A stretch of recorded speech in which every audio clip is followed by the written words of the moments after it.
जब व्यक्ति यह कहता है कि क्या रखा है बड़े मकान में, तो समझ लेना कि बहुत कुछ रखा है बड़े मकान में, तभी वह यह बात कह रहा है। आदमी अपने मन की इच्छाओं को अंदर दबा के रखता है। कई सन्यासी भी यह कहते हुए मिलेंगे कि सम्राटों, तुम अपने स्वर्ण सिंहासन पर हो तो हो, मैं अपनी धूल में मजे में हूँ। मैं लात मारता हूँ तुम्हारे स्वर्ण सिंहासनों पे, तुम्हारे सिंहासनों में कुछ भी नहीं रखा, मैं अपने धूल में मजे में हूँ। तो यह समझ लेना कि बहुत कुछ रखा है उन सिंहासनों में, और ये जो सन्यासी ऐसी बात कह रहा है, इसके मन से अभी तक वह लोभ नहीं गया कि काश मेरे पास भी सिंहासन होता। नहीं तो वह यह क्यों कहता कि हम लात मारते हैं तुम्हारे सिंहासन पर। क्या कभी किसी सम्राट ने कहा है कि हम लात मारते हैं तुम्हारे धूलों पर, तुम मजे में हो? सन्यासियों, तुम मजे में हो, धूल में तो रहो, हम तुम्हारी धूल को लात मारते हैं। कभी ऐसा कहा है किसी सम्राट ने? कभी नहीं कहा। और सन्यासी जरूर सैकड़ों वर्षों, हजारों वर्षों से कहते रहे हैं। असल में बात समझ लेने जैसी है कि असल में सन्यासी के मन में सुख तो सोने के सिंहासन में दिखाई पड़ रहा है, पर मजबूरी है धूल में बैठने की। अपने को समझा रहा है, अपने मन को समझा रहा है। अभी तक उसके मन से यह बात गई नहीं, भौतिक सुखों की बात को वह भूल नहीं पाया, इसलिए कह रहा है तुम रहे आओ अपने सिंहासन पर, हम अपनी धूल में मजे में हैं।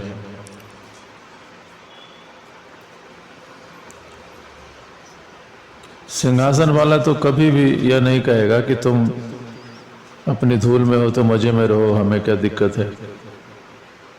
लेकिन धूल वाला जरूर कहेगा कि तुम सिंहासन में हो तो हम तुम्हारे सिंहासन को लात मारते हैं, हम अपनी धूल में मजे में हैं। सिंहासन वाला तुम्हारी धूल से कोई ईर्ष्या नहीं कर रहा, लेकिन धूल वाला सन्यासी सिंहासन वाले सम्राट से जरूर ईर्ष्या कर रहा है, और ईर्ष्या गहरी है। कई बार ये समझ नहीं आती, मन के अंदर कहीं गहरे बैठ गई है ईर्ष्या।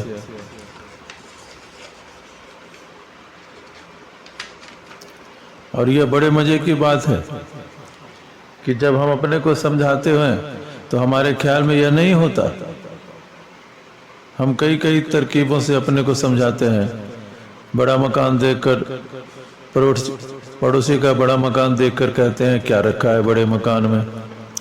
लेकिन ध्यान रखना, जब कोई आदमी यह बात कहे कि क्या रखा है बड़े मकान में, तो उस आदमी को बहुत कुछ रखा है, और निश्चित ही रखा है, नहीं तो बड़ा मकान उसे दिखता ही नहीं। वो अपने मन को समझा रहा है, अपने मन को सांत्वना दे रहा है कि कुछ रखा ही नहीं है तो हम पाने की कोशिश क्यों करें। अगर कुछ रखा होता तो हम तत्काल पा लेते। इसका मतलब है कि उसके नज़र में वह चीज़ है पर पा नहीं सकता, तो ऐसे डायलॉग्स बोल रहा है। इस जिंदगी में सभी चीज़ें बिल्कुल स्पष्ट नहीं होती या काले और सफ़ेद में बटी हुई नहीं होती। जिंदगी में एक फैलाव है जिसके एक कोने पर काला होता है, दूसरे कोने पर सफ़ेद होता है, और बीच में सब मिश्रण होता है। और जिंदगी इसी मिश्रण में चलती है। यहाँ कोई आदमी शत्रु और कोई आदमी मित्र है, ऐसा कोई बंटवारा नहीं है। हाँ, कम मित्र हो सकता है या ज़्यादा मित्र हो सकता है, या फला आदमी कम शत्रु हो सकता है, ज़्यादा शत्रु हो सकता है। इस तरह का बंटवारा तो हो सकता है, लेकिन कोई एब्सोल्यूट बंटवारा नहीं है। यही जिंदगी का यही उलझाव है। यहाँ सब चीज़ें कम ज़्यादा में बटी हैं।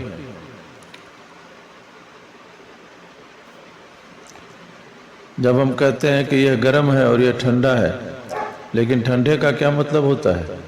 थोड़ा कम गर्म। और गर्म का क्या मतलब होता है? थोड़ा कम ठंडा। अगर आप एक हाथ को गर्म कर लें और दूसरे हाथ को ठंडा कर लें बर्फ पे रख के, और फिर एक ही बाल्टी के पानी में डालें, तो आप बड़ी मुश्किल में पड़ जाएंगे। एक हाथ कहेगा पानी ठंडा है और एक हाथ कहेगा पानी गर्म है, एक ही पानी है। तो जीवन में सब कुछ सापेक्ष है, रिलेटिव है, कुछ भी निरपेक्ष नहीं है। जो भी आदमी जिंदगी को देखेगा ठीक से, उसकी तकलीफ यही हो जाएगी कि यहाँ कम और ज़्यादा का बंटवारा है। कोई थोड़ा अपना, कोई थोड़ा अपना ज़्यादा, कोई थोड़ा अपना कम, कोई थोड़ा निकट ज़्यादा, कोई थोड़ा दूर ज़्यादा, कोई 100%, कोई 90%, कोई 80% अपना है। और परायेपन में भी यही बात है, कोई 90% पराया है, कोई 80%, कोई 70%। लेकिन जो पराया है उसमें भी अपना 1% का हिस्सा है, और जो अपना है उसमें भी पराये के 1% का हिस्सा हो सकता है। इसलिए जिंदगी उलझाव है।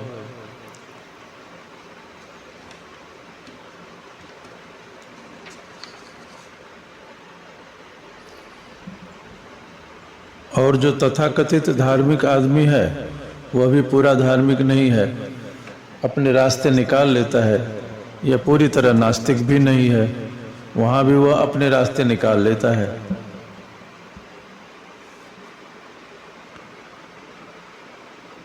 आमतौर से मंदिर में, मस्जिद में, गुरुद्वारे में, चर्च में जाने वाला आदमी तृप्त है, गीता भी रोज पढ़ता है, धार्मिक आदमी है, बात समाप्त हो गई। गीता कंठस्थ है तो पक्का धार्मिक है, बात समाप्त हो गई। सब उसे मालूम है जो मालूम करने योग्य है, तो यहाँ बात समाप्त हो जाती है।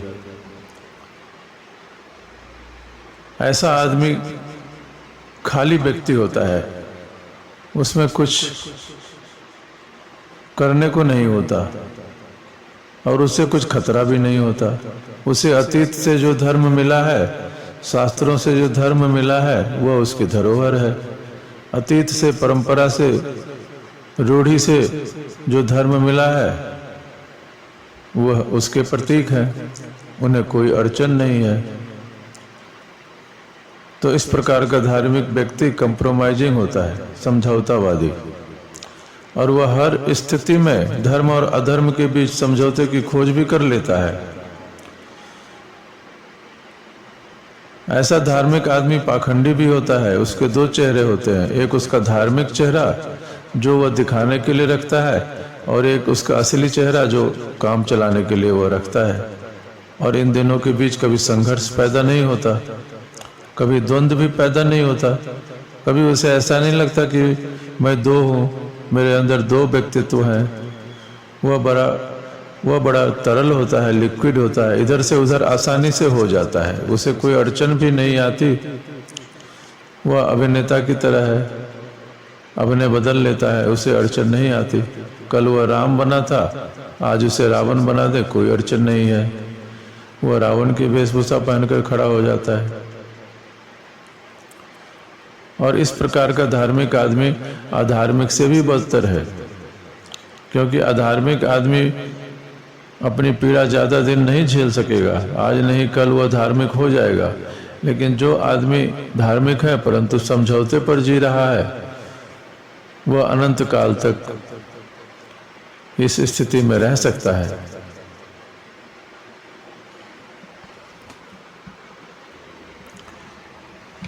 कई व्यक्ति धार्मिक का अर्थ संन्यास से लेते हैं,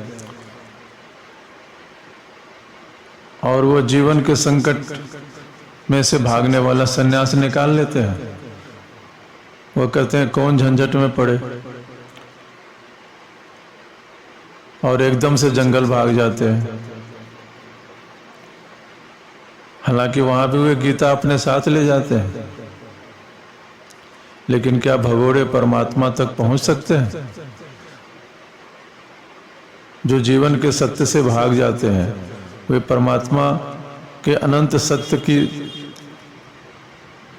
तक कैसे पहुंच सकते हैं? क्या जीवन से भागने वाले भगोड़े परमात्मा तक पहुंच सकते हैं? असंभव है। जब वो जीवन का ही साक्षात्कार करने में असमर्थ हैं, तो वे परमात्मा का साक्षात्कार क्या करेंगे? जो जीवन को ही देखकर शिथिल हो जाते हैं, जिसके रोए कँपने लगते हैं और प्राण थरथराने लगते हैं, और जो जीवन का संघर्ष नहीं झेल सकते, परमात्मा के समक्ष वे खड़े नहीं हो सकेंगे, क्योंकि जीवन ही तैयारी है, जीवन कदम कदम पर तैयारी है उस विराट सत्य के साक्षात्कार की।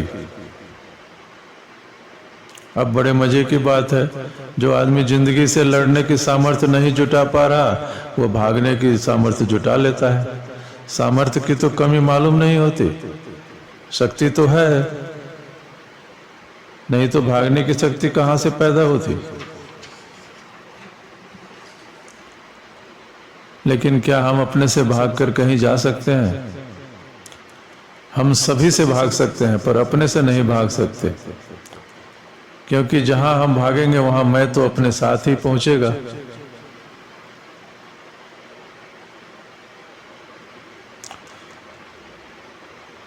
तो असल में जो संसारी होने की भी हिम्मत नहीं दिखा पा रहा है, उसके सन्यासी होने का तो कोई उपाय है नहीं, क्योंकि सन्यास संसार से भागने का नाम है नहीं, संसार को पार कर जाने का नाम है। सन्यास का मतलब है कि संसार की जो सुख दुख है उसको झेलना, और जो इसे पूरा पार कर लेता है वही परम सत्य का अधिकारी हो पाता है।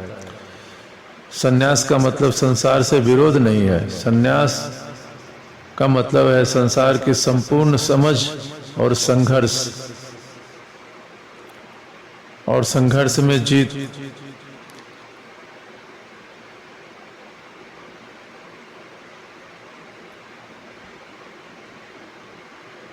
पलायनवादी कोई समस्या का हल नहीं है। तो जो सन्यास की स्थिति में आना चाहता है, उसके सिर्फ संकल्पवान होने की जरूरत है, और वह इसी जीवन में अपनी शक्ति, संकल्प और व्यक्तित्व को विकास कर आत्मावान बनाने की पूरी चेष्टा कर सकता है।